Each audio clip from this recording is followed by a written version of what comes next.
네,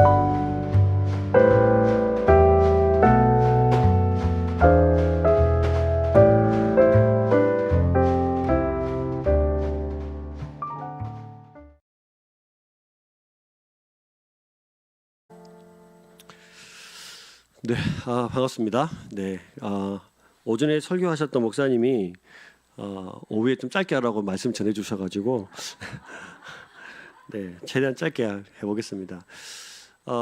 종교개혁 기념의 주일이 이제 10월 마지막 주일인데요. 우리가 광고 드린 것처럼 오후 예배를 우리 참 은혜롭게도 이제 웨스트민스터 소교리 문답을 10월 첫째 주까지 지난주까지 마치고 마침 또 딱 이게 10월달에 돼서 놀랍게로 이게 딱 이렇게 제가 맞춘 건 아닌데 이렇게 맞춰줘서 종교개혁 기념 프로젝트로 오후 예배 4번을 종교개혁 기념 특강으로 같이 하면 좋겠다 생각해서 같이 나누기를 결정을 하고 이렇게 진행이 됐는데 제가 준비하면서 참 후회를 많이 했습니다. 내가 왜 한다고 했을까? 그래서 오전 예배도 하기도 바쁜데 오후 예배까지 이번 주에 이제 너무 이제 공부를 많이 해가지고 눈이 지금 막 이렇게 빠지려고 그래요. 이렇게 공부했다가 서울대를 갔을 텐데 진작 이렇게 공부를 안 하고 어쨌든 저희 교회는 참 복이라는 생각이 들고요. 그 종교개혁이 무엇인지 왜냐하면 우리 고신은 특별히 고신 저희 교단은 개혁주의의 신학을 표방하고 개혁주의의 노선을 따라서 살아가고 있는 저희들이기 때문에 종교개혁의 역사가 저희들이 참 중요하다 생각이 듭니다. 그래서 오늘 시간과 다음 시간에서 종교개혁 역사에 대해서 같이 살펴보고요. 다음 시간에 특별히 이제 한국교회와 또 우리 교회를 또 같이 이제 연결지어서 우리가 무엇이 변화되어야 되는지 또 개혁된 교회는 끊임없이 개혁되어야 된다는 또 표 아래 우리가 어떻게 또 개혁하면서 살아가야 되는지를 좀 곰곰이 좀 생각해보는 시간이 됐으면 좋겠다는 생각이 들고 또 개인적인 바람으로는 저희 교회가 이제 이 종교개혁 기념 이제 프로젝트 4번의 시간을 통해서 교회 본질을 또 다시 한번 생각해보고 다시 회복하는 귀한 시간이 됐으면 좋겠다는 생각을 개인적 바람을 좀 가져봅니다. 그래서 자, PPT를 해주시고요. 자, 종교개혁 역사를 좀 살펴보겠습니다.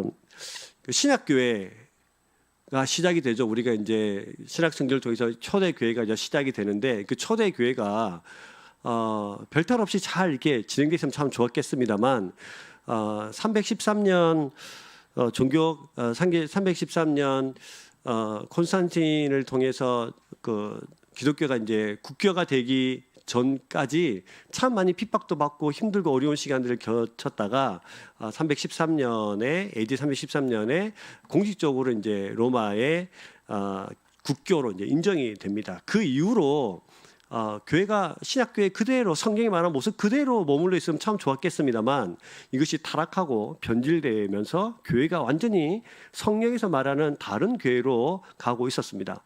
그래서 우리가 이제 신이 말하면 종교개혁 이렇게 말을 하는데 사실은 종교개혁이라는 단어보다는 교회개혁이라는 말이 더 맞을 것 같습니다. 왜냐하면 16세기에는 당시에 이제 종교는 사실 전부가 유럽이 다 기독교였거든요. 그래서 그냥 종교라고 하면 기독교를 지칭하는 말이었지만 21세기를 살아가고 있는 저희들에게는 종교하면은 기독교뿐만 아니라 불교도 있고 여러 가지 종교들이 섞여 있기 때문에 정확한 16세기 언어로 치면은 종교개혁이 맞고 지금 21세기의 저희들의 언어로 치면은 교회개혁이 더 맞는 것 같습니다. 그래서 종교개혁 역사, 교회개혁의 역사 이렇게 생각하시면 될 것 같고요. 종교개혁 역사로 하면 교회개혁이다 이렇게 생각을 하시면 좋을 것 같습니다. 개혁이다. 그러니까 뭔가 잘못된 게 있기 때문에 뭔가 바꾸자 이런 뜻이겠죠. 맞습니까?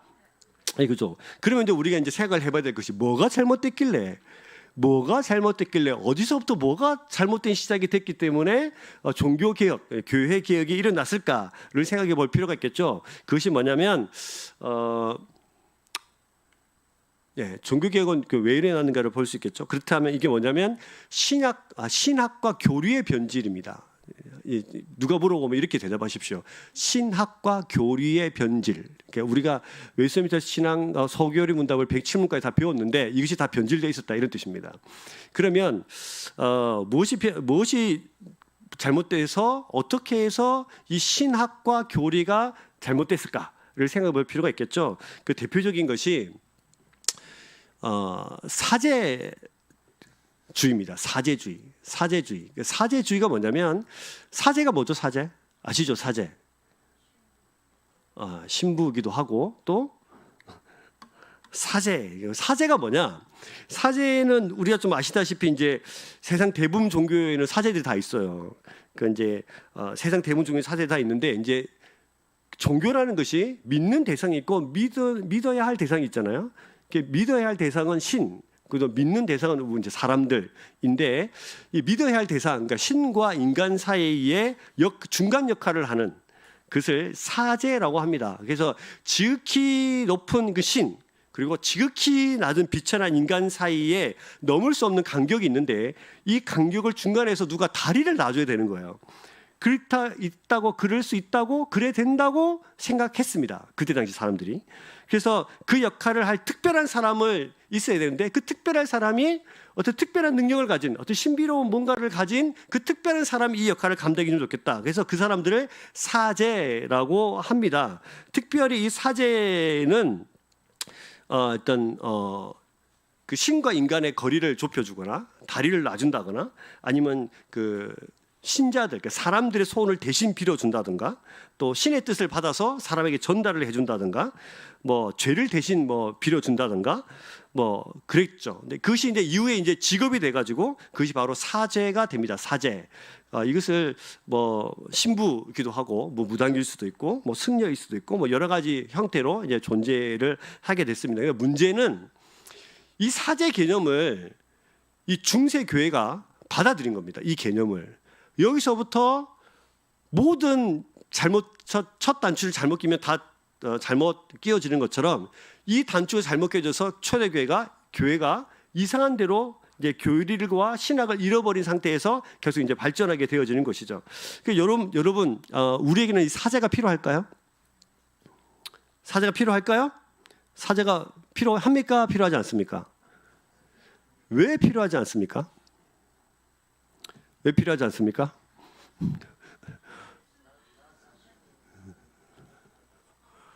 그렇죠. 그러니까 여러분들은 아주 잘 배우신 거예요.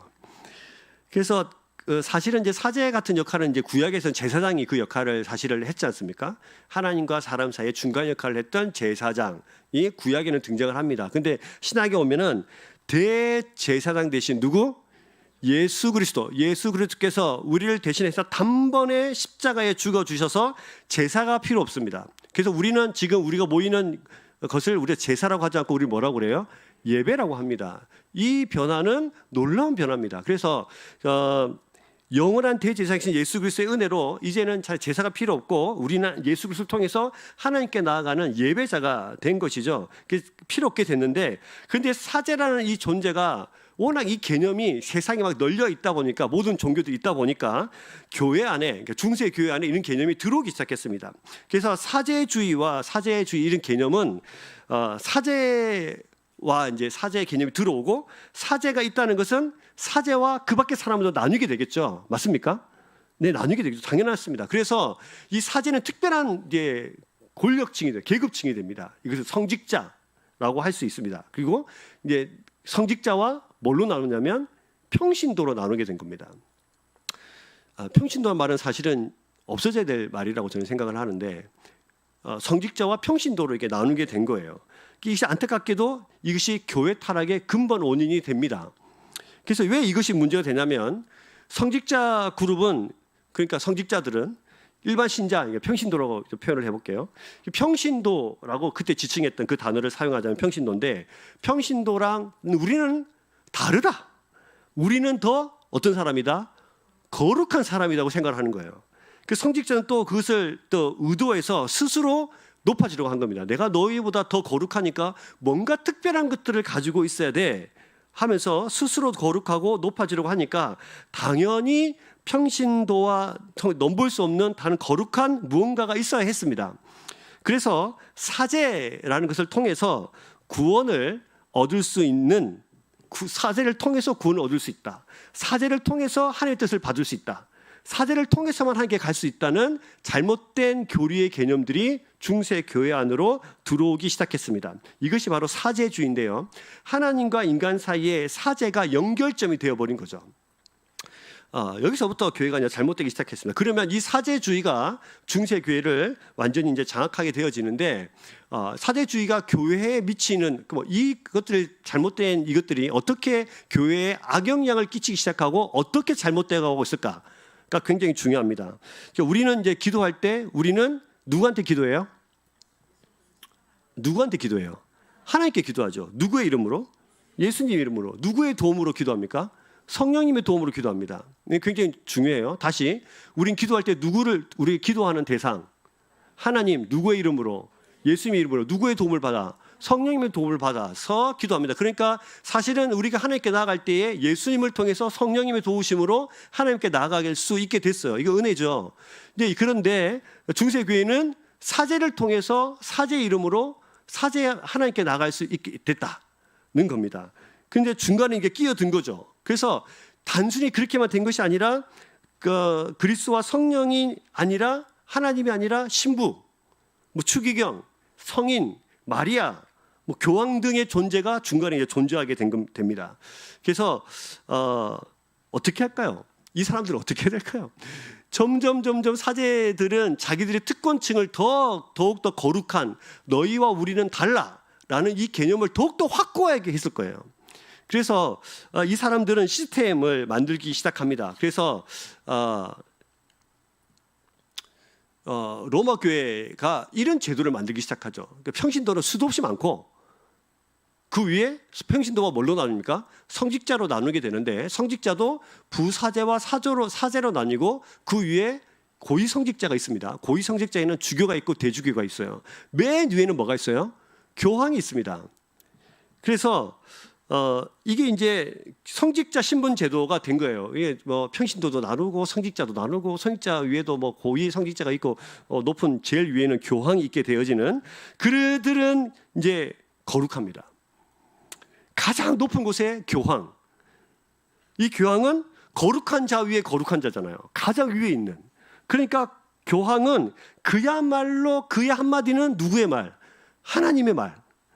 사제를 다스렸고, 교회 주요 의사들을 자기가 결정하고, 사제 임명권도 가지고 면직권도 가지고, 심지어는 왕을 선택하고 왕을 세울 수 있는 권한까지 교황이 가지게 됐습니다. 왜요? 하나님의 뜻을 받드는 사람이니까요.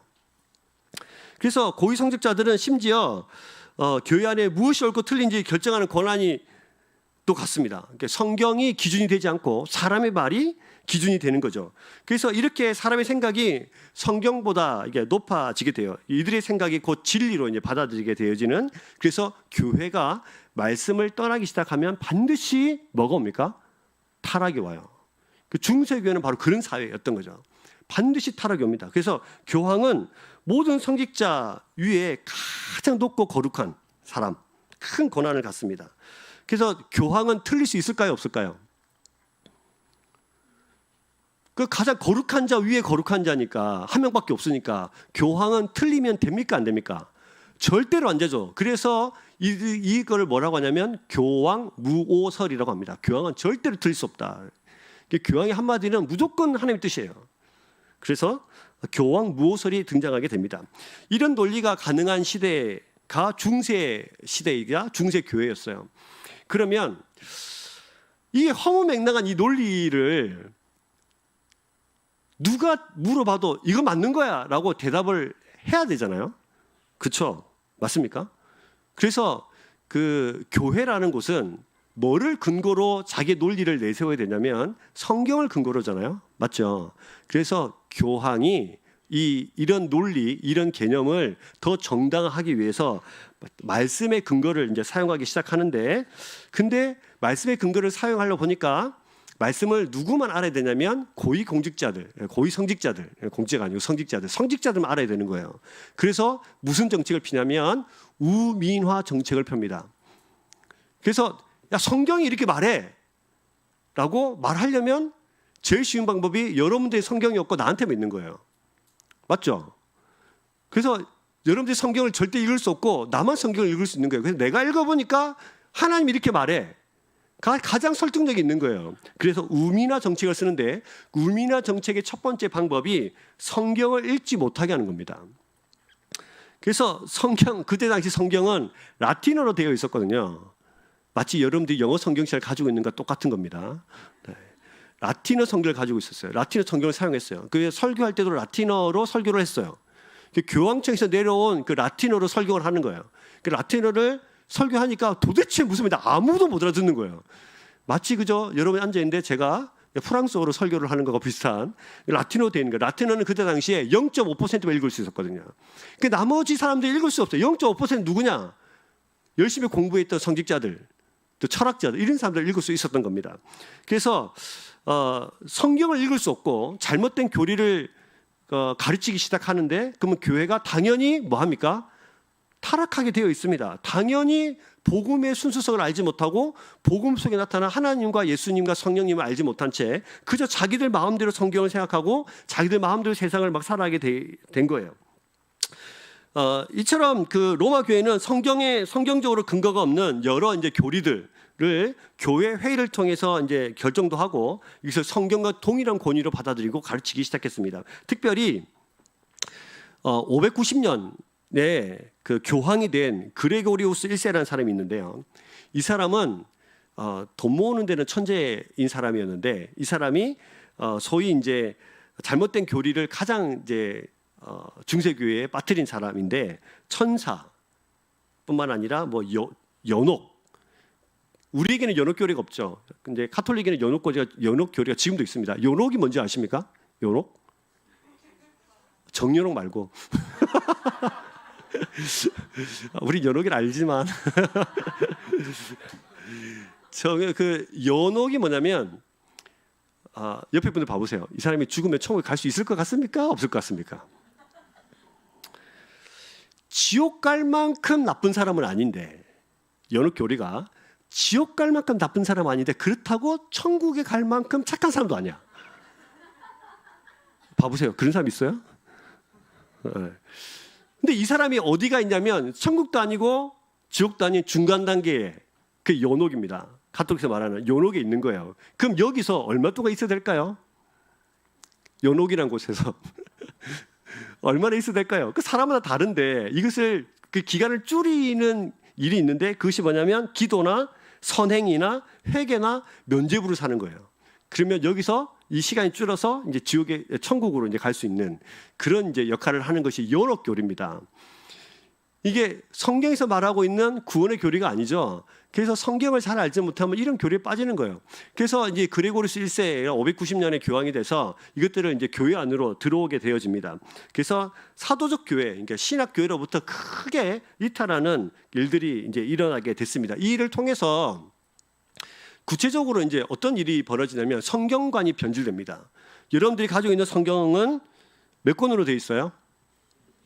66권으로 되어 있습니다. 이것을 우리가 정경으로 받아들인대요. 이것은 곧 누구의 말씀이죠?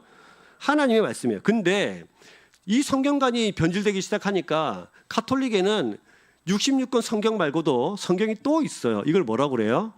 외경이라고 합니다. 외경을 가지고 있습니다.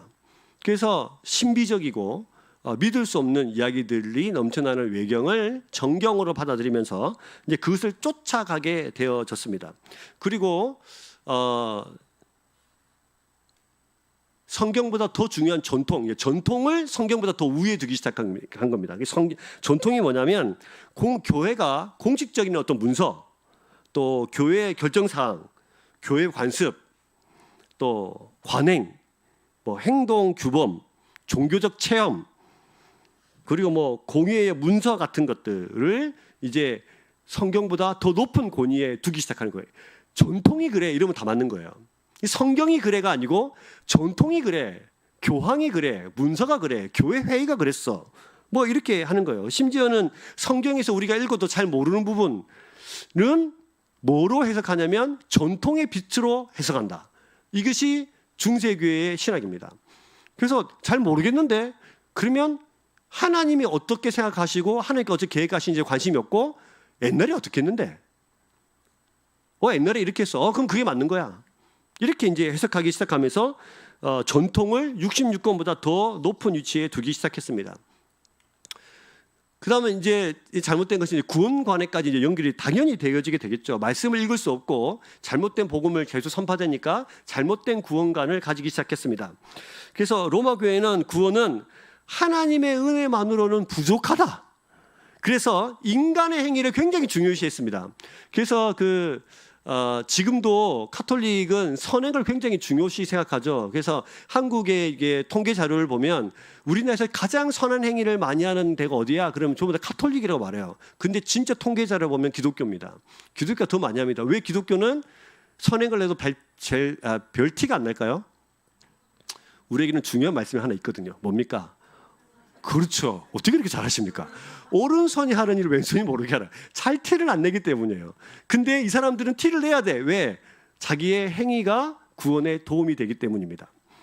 그래서 그런 신학적 근거도 가지고 있습니다. 어쨌든 인간의 행위가 굉장히 중요시합니다. 이를 위해서 공로, 공덕 혹은 공적이라고 하는데 이런 인간의 공로가 하나님의 은혜에 더해짐을 통해서 구원을 이룬다 이런 것을 주장함이죠. 이것을 유식한 말로 신인협동설이라고 합니다. 신과 인간이 함께 협동해서 구원을 받는, 그죠? 옆에 분들 봐보십시오. 이 사람이 지금 착한 일을 요즘 잘 하나요?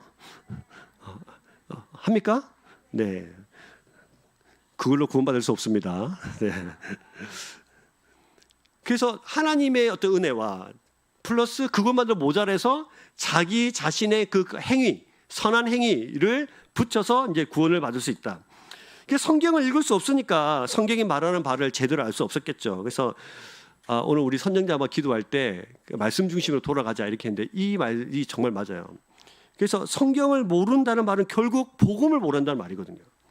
결국 성경을 모른다는 것은 하나님을 발견할 수 없다는 거예요. 우리가 죄인이라는 사실을 깨달을 수 없다는 거예요. 그래서 교회는 다니는데 복음을 모르는 성도가 됐습니다. 이게 굉장히 심각한 문제예요. 교회를 다니는데 복음을 모르는 성도가 됐어요. 구원을 위해서 인간의 선행이 필요하다. 이것은 사실 이단들이 계속 말하는 거였거든요. 지금까지는 계속 이단들이 그 말하는 걸 다 이게 무시해 왔는데, 근데 이 말이 교묘하게 바뀌는데 구원을 위해서 인간의 선행이 필요하다. 이것을 조금 바꾸어서 구원을 위해서 인간의 선행도 필요하다. 그럴듯하죠. 이렇게 바뀐 겁니다. 이것이 신학이 아주 미묘한 차이긴 한데 신학이 잘못되고 바른 복음이 잘못되니까 이것이 그런가 보다 이렇게 생각을 했어요. 중세교회가. 인간의 구원을 위해서 선행도 필요하다. 이렇듯 중세교회 로마 교회는 이제 믿음으로 구원받는다는 성경의 가르침보다 인간의 공로, 인간의 행위가 강조되었어요. 그래서 금욕이나 마리아, 성자 숭배. 그러니까 우리는 없지만 가톨릭은 성자들이 있습니다. 베드로 이런 성자들이 막 있어요. 36인의 성자들이 있고 그 성자들의 날을 성자의 날을 지금도 기념하기도 하는데 그 성자 숭배 또 성자들이 그 물건, 성자 유물 같은 것을 손을 대면 그 공로가 내 것이 되는. 여러분 나가실 때 저를 만지고 가십시오. 그 놀라운 일들이 지금도 이제 카톨릭에 이제 성당에 가면은 이렇게 유리 박스 안에 성자들의 유물을 전시해놨어요. 그 지나가는 사람들 다 만지고 합니다. 옛날에 성경책이나 그 사람이 사용했던 지팡이나 이런 것들 이렇게 만지면 그 공로가 내 것이 된다는 놀라운 이게 희망찬란한 어디서 가져왔는지 이런 교리들을 이제 가르치기 시작했고 이것이 구원의 빈거가 된다고 그렇게 가르쳤습니다. 특별히 이제 이것이 어디가 가장 이제 결정적 역할을 하냐면 이거죠.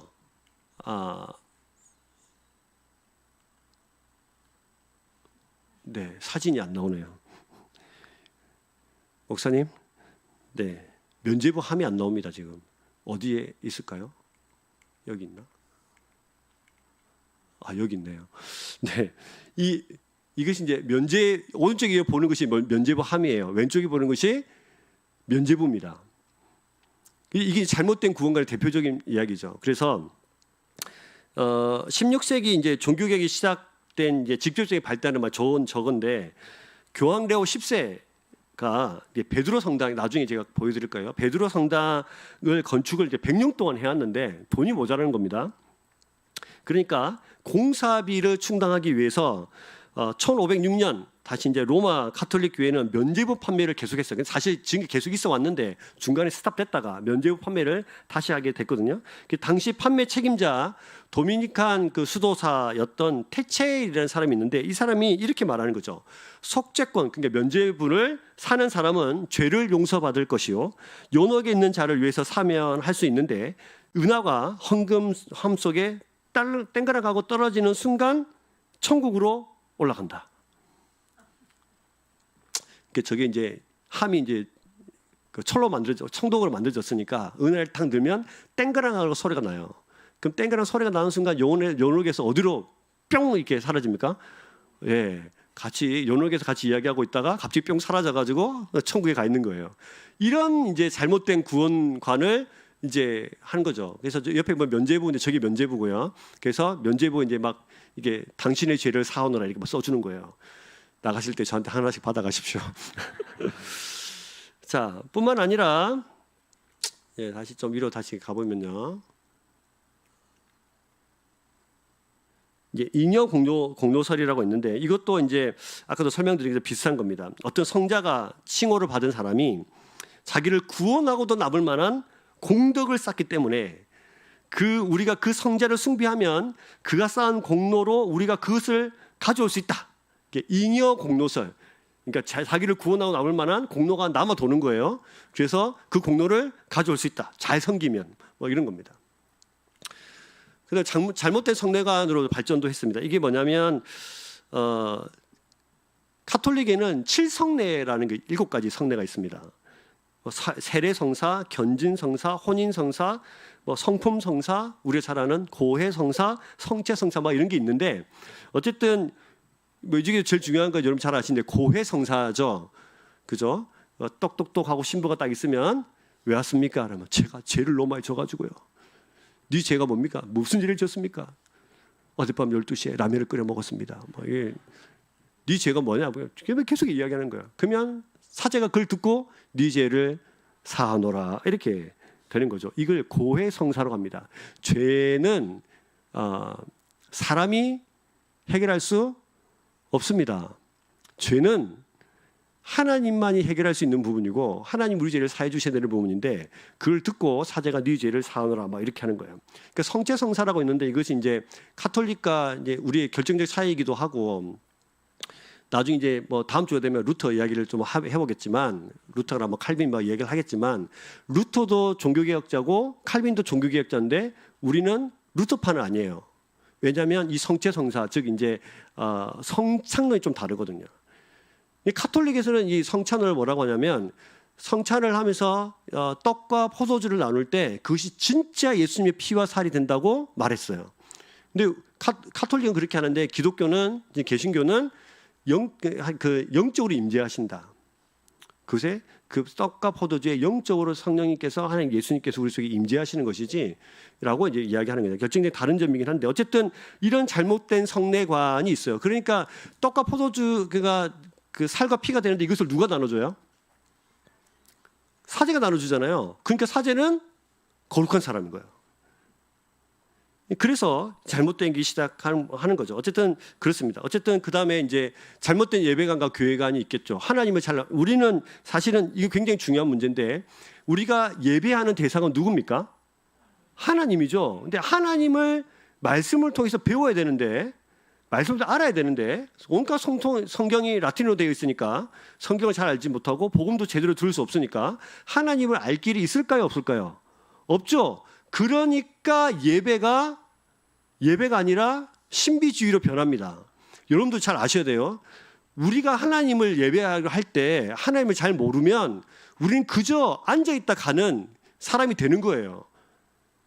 우리가 하나님에게 예배한다 할 때 하나님이 어떤 분인가를 반드시 분명히 알아야 돼요. 그래야 하나님을 예배할 수 있습니다. 그냥 와서 앉아있다 가면 그냥 이제 찬양에 빠져있다 가고 막 그런 거예요. 그냥 뭐 교회 음악이 좋고 막 이런 겁니다. 이 부분 또 뒷부분에 좀 같이 살펴볼 텐데 어쨌든 잘못된 예배관이 이제 시작되기 시작했고 그 다음에 미신들로 가득 차고 또 교회도 잘못돼가는 일들이 벌어졌죠. 이러다 보니까 사람들이 생각에 평신도와 성직자가 나누어지고 성직자에도 계급이 쫙 있으니까 사람들이 야, 저 괜찮은 거 아니야? 생각을 했을까요? 안 했을까요? 했죠. 그다음에 그때 성직자가 되면은 이제 세금도 안 냈고 땅도 줬거든요. 심지어 괜찮은 것 같습니다. 예, 그 강남에 있는 땅 이게 한 평만 이렇게 땅도 줬거든요. 그러니까 너무 좋은 거예요. 그래서 사람들이 성직을 매매하기 시작합니다. 돈 주고 성직을 사는 거예요. 그러니까 이제 지금도 한국계뿐만 아니라 전 세계도 문제가 되는데 성직을 돈 주고 매매를 하니까 신학 교육이 부재하겠죠. 제대로 교육을 받을 수가 없는 거예요. 그러다 보니까 잘못된 성직자들이 많이 배출되기 시작하고 또 잘못된 사명감이나 부르심 없이 사제가 되거나 이렇게 되니까 당연히 타락으로 되면서 성직을 돈 주고 샀다는 것은 계속해서 자기 욕망을 가지고 세상을 살아가는 것이고, 그래서 계속해서 나도 계속 뭐 성직 하나 사가지고 사제가 돼가지고 계속해서 돈 좀 벌어볼란다 이런 생각으로 성직을 매매했기 때문에 끊임없는 성적인 타락과 또 물질적인 타락들이 오기 시작했습니다. 이게 사제들이 타락하니까 또 교회는 당연히 타락하겠죠. 그래서 이 모든 것을 아프고 슬프고 잘못된 교리, 잘못된 방향, 모든 것이 신학과 교류의 부재, 그 중세 교회가 그런 타락으로 이제 치닫기 시작하면서 거의 이제 절정에 이제 다다르기 시작한 겁니다. 그때 성경을 읽다가 그때 이제 가톨릭 사제였던 비텐베르그 대학의 교수였던 마틴 누구게요? 루터가 1517년 10월 31일 비텐베르그, 저기 여러분 보시는 것이 비텐베르그 성당인데요. 저기에다가 95개의 항에 달하는 방방문을 붙입니다. 근데 지금 이제 제가 저기 직접 가봤는데 지금은 저 문이 95개 방방문이 막 새겨져 있어요. 근데 옛날에는 없었겠죠. 정영희 목사님들 갔다고 하는데 그때는 공사 중이었대요. 그냥 그렇고 제가 갔을 때는 95개 지금 여기 보고 계시는 저걸로 이제 수리가 되어 있는 이제 공사가 진행이 돼 있었던 상황이었고 95개조 방법문을 붙입니다. 근데 루터는 처음부터 종교개혁, 교회 개혁을 할 생각이 사실 없었어요. 왜냐하면 95개조 방법문을 라틴어로 붙였기 때문이에요. 라틴어로 몇 명 읽을 수 있다고 그랬죠? 0.5%만 읽을 수 있었고 그때 당시에 성직자나 어떤 철학자나 어떤 학식층만 읽을 수 있는 라틴어였기 때문에 95개조 방법문을 95개조 항을 라틴어로 붙였다는 것은 종교개혁을 의도한 것이 아니고 교육개혁을 의도한 것이 아니고 우리가 한번 이거 가지고 뭐 해보자, 토론해보자는 거예요. 토론해보자, 같이 한번 토론해보자 이런 생각으로 붙였습니다. 근데 라면 하나 끓여 먹고 오니까 난리가 난 거예요. 왜? 95개조 방법문이 이제 10월 31일로 붙였는데 그해 12월 달에는 뭐 라이프치, 류른베르크, 뭐 취리 이런 데서 막 동시에 막 인쇄가 돼가지고 이게 자기들 언어로 번역이 돼서 인쇄가 돼서 전 유럽으로 퍼지게 됐습니다. 이때 이제 참 재밌게도 인쇄술이 발달을 했는데 인쇄술을 누가 개발했죠? 아시는 분? 이거 우리가 사회시험이나 칠 때 나왔던 것 같은데 네. 구텐베르크잖아요. 막 그렇죠. 그런 사람이 있어요. 어쨌든 근데 인쇄술이 1450년에 개발이 되거든요. 70년 후에 종교개혁에 1517년에 이것이 일어난 거예요. 그래서 이것이 인쇄술의 발달로 번역돼서 전 유럽으로 쫙 퍼지게 되어 있습니다. 그래서 루터의 친구였던 프리드리히 미코디우스라는 사람이 있는데 이 사람이 글에 이렇게 썼어요. 제가 읽어드릴까요? 루터의 95개 항은 열 나흘이 채 지나기도 전에 독일 전역에 전파되었고 4주 안에 모든 기독교 세계가 이 문서에 친숙해졌다. 마치 천사가 전령이 되어 뭇 사람들의 눈앞에 가져다가 놓은 듯 했다가 그 친구의 글이에요. 근데 이 95개조 항에는 야, 면죄부 좀 이상한 것 같지 않니? 구운동 좀 이상한 것 같지 않니? 믿음으로 구원을 얻는데 왜 행위로 구원을 얻는다고 그래? 기타 등등 이게 이야기들이 95개 항목을 쫙 적어놓은 거예요. 같이 한번 우리 이야기해보자. 이게 좀 잘못된 것 같다. 다시 성경으로 돌아가야 되는 거 아닐까? 뭐 이렇게 한 거죠. 그래서 독일에서는 이제 루터 1517년에 루터로부터 이 종교개혁, 교회 개혁이 이제 시발점이 됐고, 시간 조금 더 지나서 스위스 취리히에서는 뭐 찌빙글리, 그다음에 스위스 제네바에서는 칼빈, 또 스코틀랜드에서는 존 낙스와 같은 사람들이 종교개혁자들로 하여금 이것을 새롭게 개혁해서 다시 돌아가자고 한 겁니다. 그러면 이제 네, 넘길게요. 안 넘어갑니다. 이 종교개혁자들이 이야기했던 것 중에 이제 이렇게 해서 종교개혁이 시작은 됐어요. 그 구체적인 얘기는 좀 다음 주에 좀 이야기를 좀 드리고, 오늘은 이렇게 종교개혁이 시작이 됐습니다. 시작이 돼서 첫 번째 이제 종교개혁자들이 다시 찾은 세 가지 솔라가 있는데요. 첫 번째는 솔라 스크립투라예요. 오직 성경, 라틴어입니다. 솔라 스크립투라, 오직 성경. 이 말은 외경은 없다. 성경만 정경이다. 그리고 오직 성경만이 권위를 가지고 성경이 신앙의 생활과 우리의 유일한 법칙이요 하나님의 유일한 계시의 말씀이다 라고 이야기하는 거예요. 그러니까 뭐 외경이나 사람의 말이나 전통이나 교황의 말이 아니라 오직 성경을 통해서만 복음이요, 오직 성경을 통해서 하나님을 알 수 있고, 오직 성경을 통해서만 믿음으로 살아가는 것이다. 그래서 성경을 재발견한 것, 이것이 종교개혁의 첫 번째 의미입니다. 그래서 실제로 종교개혁자들은 그 말씀의 사람들이었어요. 그래서 우리 고신교단은 특별히 말씀 엄청나게 강조합니다. 왜냐하면 말씀으로 계속 돌아가자. 우리도 그 말씀, 우리 신앙이 이탈했을 때 어디로 돌아가야 되냐면 말씀으로 돌아가는 거죠. 말씀을 통해서 하나님 만나고, 말씀을 통해서 하나님 누군가를 깨닫게 되고, 말씀을 통해서 예배가 회복되어지고, 말씀을 통해서 우리가 누군가를 계속해서 깨닫게 되어지는 이 놀라운 일이 성경을 통해서 일어난 일이라는 것을 우리가 인정하고 계속 그것을 강조하는 것입니다. 그래서 모든 교리의 시작이 말씀이어야 한다는 것을 재천명했다. 다시 말씀 중심으로 되돌려 놓은 것이다. 이것이 종교개혁자들의 첫 번째고요. 두 번째는 두 번째 솔라입니다. 솔라 피데, 오직 믿음. 구원은 사람의 행위로 구원받는 것이 아니고, 어떤 잉여 공로설, 어떤 사람이 그 공로를 많이 쌓아가지고 공로가 남아 돌아가지고 잉여 공로를 우리가 손을 대면 우리 것이 되고, 그 사람을 섬기면 우리 공로가 너무 넘쳐나가지고 우리 것 되는 것이 아니라, 우리는 오직 뭘로 구원을 받아요? 믿음으로 구원받는다. 하나님께서 우리를 창조하셨고, 우리가 타락을 통해서 하나님의 영광을 드러낼 수 없게 되자 하나님께서 예수님을 이 땅에 보내주셔서 우리 죄를 대신 십자가에 못 박혀 돌아가시고, 그 예수 그리스도를 믿는 모든 사람들이 그 믿음을 통해서 구원을 받게 되어지는, 그야말로 하나님의 은혜로 구원받는 것이다. 오직 믿음으로만 구원받는 것이다. 사람의 행위, 신인 협동설이 아니라 온전히 하나님의 믿음으로 구원받는 것이다를 재천명하고 다시 회복시킨 것입니다. 오직 믿음이 구원의 근거가 되어지는 것이죠. 솔라 피데요. 세 번째는 솔라 그라티아입니다. 오직 은혜죠. 오직 은혜. 그래서 불가항력적인 은혜로, 오직 은혜에는 하나님께서 우리를 선택하신 것도 있는 거예요.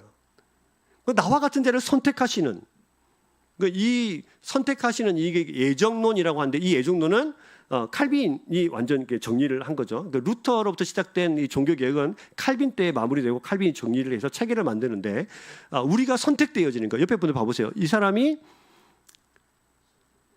구원받았다는 것은 누구의 선택이 있었다?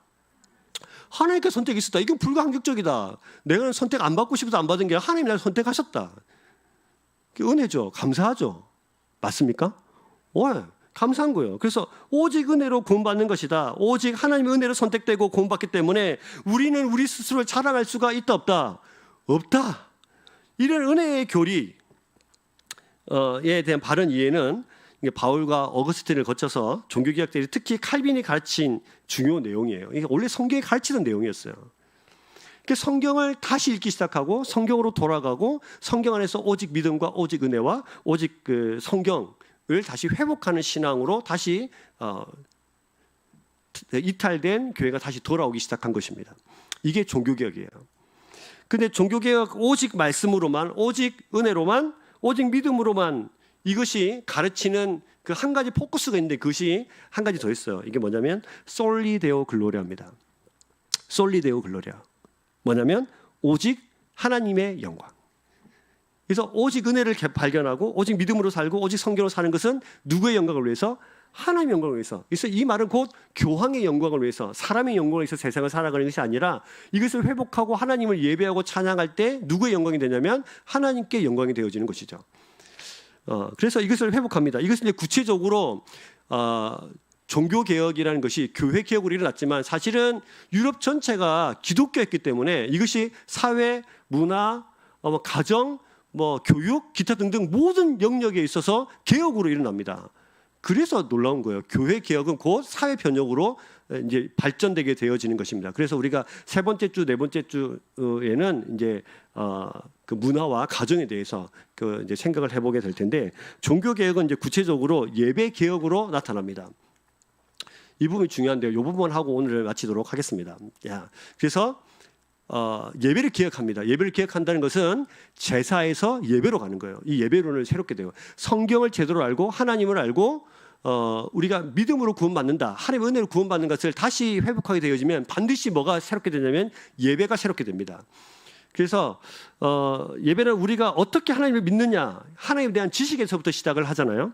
그래서 이해를 하나님에 대한 그 지식을 기초로 하기 때문에 예배 개혁은 곧 종교 개혁의 당연한 결과이자 열매라고 할 수 있습니다. 예배 개혁을 한마디로 표현하면 이제 제사에서 예배로 이렇게 회복되어지는 것입니다. 근데 이 부분을 좀 우리가 살펴볼 필요가 있는데, 아까도 설명드린 것처럼 로마가 기독교를 콘스탄틴이 313년 AD 313년에 공식적으로 국교로 이제 선정을 하는데, 그게 상정을 하니까 그동안 핍박받던 사람들이 나도 예수 믿겠다 막 이게 나오겠죠. 그러니까 기독교 숫자가 갑자기 급증했습니다. 급증하다 보니까 예배당이 필요하겠죠. 맞죠? 아닙니까? 그러니까 새로 지을 돈 없으면 있는 걸 써야겠죠. 그럼 로마는 지금까지 무슨 세상이었어요? 로마는 그리스 로마 신화 들어보셨죠? 그렇죠? 그러니까 로마에는 뭐가 많아요? 신전이 많거든요. 그래서 신전을 리모델링해서 예배당으로 사용하기 시작했습니다. 근데 신전은 우리가 아시다시피 신전은 딱 들어갈 때마다 이 신이 있는 것처럼, 없는데 신이 있는 것처럼 뭔가 신비로운 분위기를 자아내도록 그런 의도를 가지고 만들어졌어요. 그러다 보니까 거기서 리모델링해서 예배를 드리는데, 이 예배라는 것이 이 신비로움을 그대로 간직한 채 예배를 드리기 시작했습니다. 이 신비로운 분위기가 주는 어떤 화려한 공간에서 예배하던 이제 신자들이 아니나 다를까 차츰 예배와 제사를 혼돈하기 시작했습니다. 그래서 성경을 읽지도 못하고 하나님을 모르니까 이방신을 섬기는 제사와 예배를 구분하지 못하기 시작했죠. 그리고 세월이 흘러서 이 현상은 점점 심각해졌고, 중세 때는 예배당을 가장 화려하고 가장 신비로운 분위기 있는 스타일로 만들기 시작했어요. 자, 여러분이 보시다시피 이게 이제 시스타 대성당인데, 지금도 교황이 임직을 할 때 여기서 임직을 합니다. 바티칸에 있어요. 로마 바티칸이 있는데 시스타나 대성당입니다. 천장에 뭐가 있습니까? 잘 안 보이는 그림 같은 게 있죠. 저기 여러분들 잘 아시는 미켈란젤로, 정면에 미켈란젤로의 최후의 심판입니다. 천장에 뭐가 있냐? 천지창조가 있어요. 저기 이제 그림이에요. 그 최후의 심판 그림 보셨죠? 천지창조 그림 보셨습니까? 이거 보셨죠? 이게 다 저기 있는 그림이거든요. 그다음에 좌우에는 모세 일생하고 예수님의 일생이 그려져 있습니다. 화려하잖아요. 시스타 대성당입니다. 뿐만 아니고 다음 그림 보여드리면 바티칸에 있는 베드로 대성당입니다. 천장입니다. 뭘로 되어 있나요? 황금으로 되어 있죠. 황금으로 덧칠을 해놨습니다. 이 황금이 아까도 설명드린 것처럼 어디서 가져왔냐면 면제부 팔아가지고 그 돈으로 황금으로 이렇게 칠을 해놓은 거거든요. 딱 들어가면 황금이 막 반짝반짝하고 막 그림이 휘황찬란하고, 그러니까 저 성전에 들어가면 마치 하나님의 나라를 있는 것처럼 그런 신비한 분위기를 자아내도록 만들어졌어요. 그래서 지금도 저 성당 같은 데 들어가면 앞에서 하면 저 끝에서 막 이렇게 울려요. 그 저기서 노래를 부르면 얼마나 하모니가 자연스럽게 되는지 참 놀랍습니다. 정말로 그런 구조로 만들어졌고 그런 공법으로 만들어져 있어요. 그래서 막 저게 돼 있어요. 자, 바티칸의 그 베드로 대성경을 조금 더 제가 보여드리면 다른 천장인데요. 여기 보면 36인의 성인이 그려져 있습니다. 그 탁 들어오면 이게 왜 36인의 성인을 그려놨어요? 뭐 때문에? 잉여 공료설 때문에. 잉여 공료설 때문에. 우와, 성인들이 저렇게 있는데 저 이거 공로가 남아 돌아가지고 우와 막 나한테 막 툭툭툭 떨어지는데 뭐 공로를 받아야 뭐 내가 구원받을 수 있으니까 그런 겁니다. 자, 저기 또 들어가면 베드로 청동상이 있는데 베드로 청동상이 있어요. 베드로 지금 옆에 발가락 보이세요? 발 보이세요? 다 닳아가지고 발가락이 없어요. 왜게요? 왜 발가락이 없어졌을까요? 만졌거든. 왜 만졌어요? 그렇죠. 만져야 자기 공로가 내게 되니까. 베드로는 자기들이 생각할 때 그 교황 첫 번째 교황이거든요. 놀라운 사람이잖아요. 하도 만져가지고 청동이 다 닳았어요. 청동에서 발가락이 없어요. 저 베드로 상이 그 바티칸 안에 있는 베드로 그 성당 안에 있는 겁니다. 저 성당 안에 저 청동상이 왜 서 있을까요? 왜 서 있나요? 예, 여전히 공로 사상 때문이에요. 성인들을 숭배하고 하나님은 온데간데 없고 성인들이 숭배하는. 사진 하나 더 보여드릴게요. 여러분 이거 보신 적 있으십니까? 큰 대성당에는 반드시 저게 있습니다.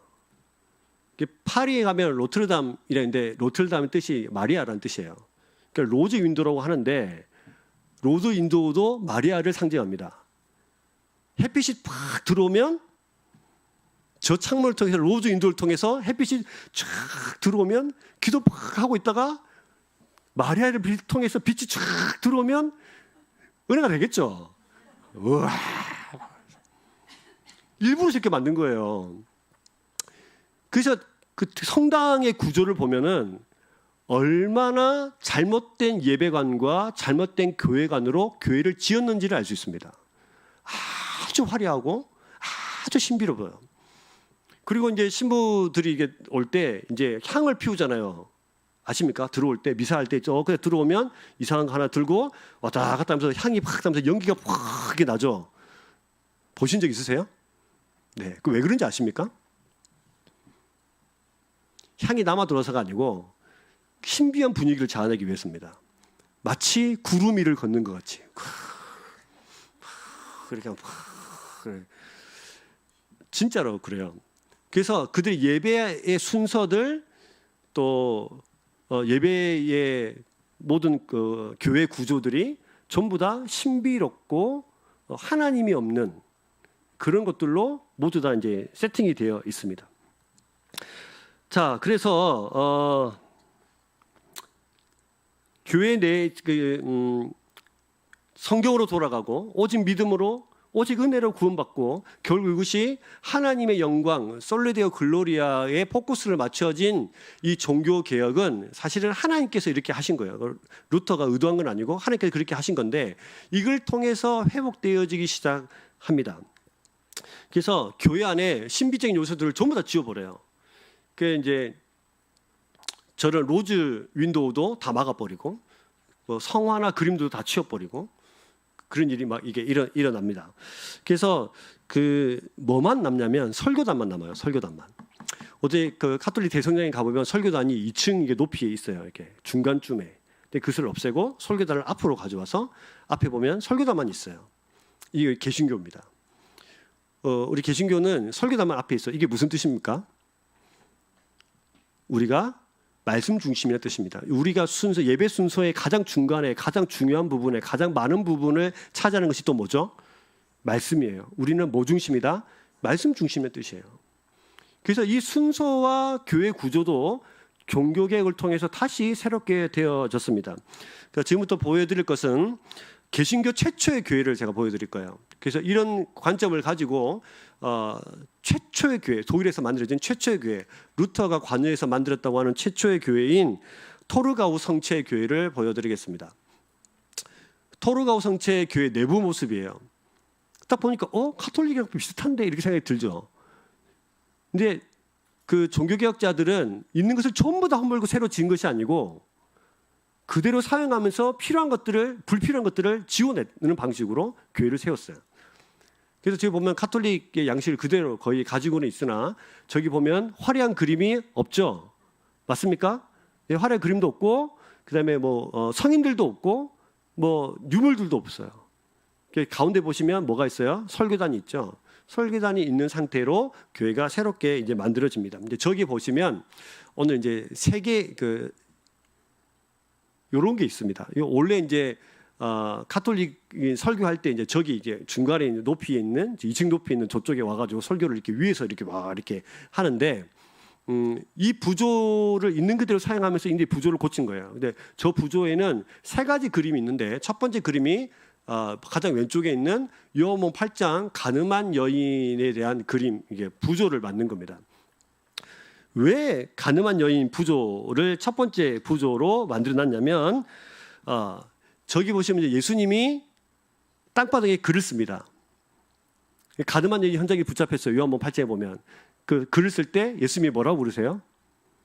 죄 없는 자가 돌로 치라 라고 하면서 이 개신교 교회 최초의 개신교 교회가 가르쳐주고 싶은 것은 교회는 용서하는 곳이다. 누가? 예수 그리스도가 용서하는 곳이다. 죄인을 만드는 곳이 아니고 너 이거 잘못했지 저거 잘못했지 계속 지적하는 곳이 아니고 죄를 용서하는 것이다. 그래서 이것을 뭘 가르쳐줘요? 저와 여러분들이 죄인이지만 교회를 통해서 예수 그리스도를 통해서 우리가 죄를 용서받는 것. 그래서 이것을 오직 뭐예요? 은혜. 오직 은혜를 아까 그 종교개혁자들의 의의에서 살펴본 것처럼 솔라 그라티아라고 있죠. 그라시아. 저것을 이제 하는 것이고 두 번째 부조 가운데에는 누가복음 2장에 대한 내용을 저렇게 부조로 만들어놨어요. 그러니까 중앙에는 예수님이 12살 때 예루살렘 성전에서 랍비들과 대화를 막 나누시잖아요. 예수님은 손에 성경을 들고 있어요. 그리고 막 가르쳐줘요. 이를 통해서 교회는 말씀이 가장 중심에 있어야 된다는 것을 종교개혁자들이 다시 회복하는 것이죠. 그래서 오직 말씀 이것을 뭐라고 그랬죠? 솔라 스크립투라라고 했습니다. 세 번째 요 이제 3면이 이렇게 되어 있는데 세 번째 부분에는 예수님께서 요한복음 2장에 있는 내용인데 채찍을 들면서 그 성전을 뒤엎는 모습이 그려져 있습니다. 아무리 이제 개신교라고 이제 최초의 교회라고 하더라도 완전히 카톨릭에서 완전히 벗어나지는 못했어요. 그래서 그 중세에는 신분제도가 있었잖아요. 뭐 영주가 있고 뛰어넘을 수 없는 그 노예대가 있고 뛰어넘을 수 신분제도가 있었는데 교회당을 건축하는데 막대한 자금이 또 필요했어요. 이렇게 아무리 리모델링을 한다 하더라도 그래서 프리드리 1세라는 사람이 자원을 대고 다른 귀족들도 이게 돈을 막 내면서 교회를 새롭게 리모델링 막 하면서 지었거든요. 근데 이 교회는 아직까지 이게 이제 아직 철폐된 건 아니잖아요. 그래서 귀족과 평민이 구분이 있었어요. 1층에는 평민들이 앉고 2층에는 귀족들이 있었는데 자리에 귀족들이 2층에 딱 앉아서 제일 먼저 눈에 보이는 것이 저겁니다. 세 가지 부조 중에 2층 뒤에 앉아 있으니까 전 2층 중간에 있으니까 저게 딱 보이는 거예요. 그래서 뭘 말하고 싶은 거냐면 의도적으로 이렇게 한 거죠. 귀족들을 향해서 목에 힘주지 말고 교회는 영주나 귀족들이 돈으로 움직이는 것이 아니라 오직 믿음으로 움직이는 곳이다 라는 사실을 가르쳐주기 위해서 저 세 부조를 개신교 첫 번째 교회의 부조를 만듭니다. 그래서 세 부조는 오직 은혜, 오직 말씀, 오직 믿음으로라고 하는 종교개혁의 핵심 가치 세 가지를 가르쳐줘요. 그래서 여러분 종교개혁자들은 우리에게 오직 말씀, 오직 믿음, 오직 은혜를 회복시켜서 이것을 결국 하나님의 영광만 위해서 세상을 살아가는 하나님의 백성으로 다시 우리를 되돌려놨습니다. 이들의 후예가 누구냐면 바로 저와 여러분들입니다. 우리는 이 종교개혁의 후예에 있고요. 이 종교개혁을 통해서 만들어진 것이 장로교입니다. 장로교, 프로테스탄트. 이 장로교가 만들어지고 우리 교회는 장로교죠. 그래서 장로교는 이 정치제도를 뭐 다음 주에 좀 구체적으로 말씀드리겠지만 교황 혼자서 막 자기 마음대로 교회를 막 이렇게 하니까 장로님, 그러니까 성도들의 대표를 함께 교회를 다스리고 함께 교회를 세워가는 그 역할을 같이 나눠 맡는 입장에서 이제 장로교가 생긴 것이고, 이것이 이제 정치로 가서 이제 국회의원들이 막 생겨나는 거잖아요. 그래서 이제 그들이 세상에 영향을 주게 되어지는 일들이 벌어졌습니다. 어쨌든 오늘 우리가 이제 사실 엄청난 내용들을 축소해서 엑기스만, 근데 속으로는 왜 이렇게 길게 뭐 이런 표정이시지만 그래서 이렇게 종교개혁이 시작됐고, 종교개혁을 통해서 세계의 솔라가 회복되어지고, 결국은 그를 통해서 예배관과 모든 것들이 다시 회복되어지는 것에 지금 저와 여러분들이 그 후회로 세상을 살아가고 있다는 것을 알아주시면 좋겠고요. 그래서 자부심을 가지셔도 될 것 같아요. 그리고 개혁된 교회는 끊임없이 개혁돼야 된다. 이것이 종교개혁자들의 표어였거든요. 그래서 다음 주에는 그러면 이걸로 끝나는 것이냐가 아니라, 그러면 지금 한국교회 그리고 지금 참좋은교회는 무엇을 어떻게 다시 개혁해야 되고 무엇을 변화돼야 되는지, 우리 혹시 놓치고 있는 것은 없는지, 그래서 루터와 칼빈의 또 신학 사상을 좀 살펴보면서 우리가 그 일에 좀 이렇게 다음 주에는 좀 이렇게 집중해 보려고 합니다. 자, 옆에 분들 봐보십시오. 우리는 주무시지 마시고 우리는 개혁된 사람들입니다. 할렐루야.